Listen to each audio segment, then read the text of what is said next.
Hi, I'm Bill O'Reilly. Thanks for watching us tonight. Is Scott McClellen a patriot or a weasel? That is the subject of this evening's Talking Points memo. On the Radio Factor today, opinion on that question was divided. Some folks saying Mr. McClellen sold the president out for money.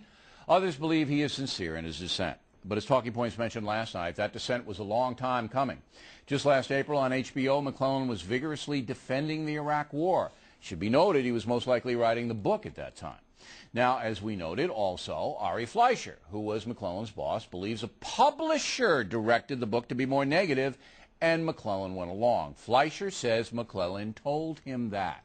Anyway, I now have the book, and I still don't see the headline. Maybe I'm just dense. The left-wing media, however, is swooning over McClellan's contention that the Iraq War was not well thought out. I felt like we were rushing into this, but because of my position and my affection for the president and my belief and trust in he and his advisors, I gave them the benefit of the doubt. And looking back on it and reflecting on it now, I don't think I should have. Interesting, especially since former President Clinton and British Prime Minister Tony Blair, both of whom saw the same intel President Bush did, agreed that Saddam Hussein was a big danger to America. And so did the CIA. Let me say something very clearly to everybody. We believed he had weapons of mass destruction. You believed it? Why? Specifically you. I believe it going back to my time in the Clinton administration when we were concerned about Iraq. I believed on the basis of 10 years of following it, data that we'd seen, his deception, his denial, his thwarting of the UN, I believed it in my core that he had it. So let's do some logic here.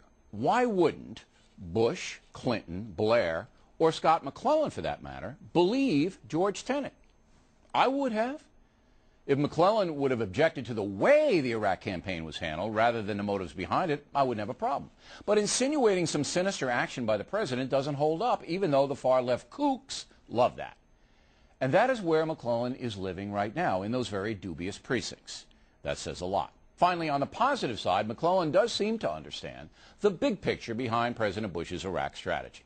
Of the moment. Well, he absolutely cares very passionately about what he talks about, which is the freedom agenda and spreading democracy throughout the Middle East. It's a very idealistic and ambitious vision, and that was really the driving motivation that pushed him forward on Iraq. Now, isn't that a noble motivation? But you're not going to see that in the American media, and that's the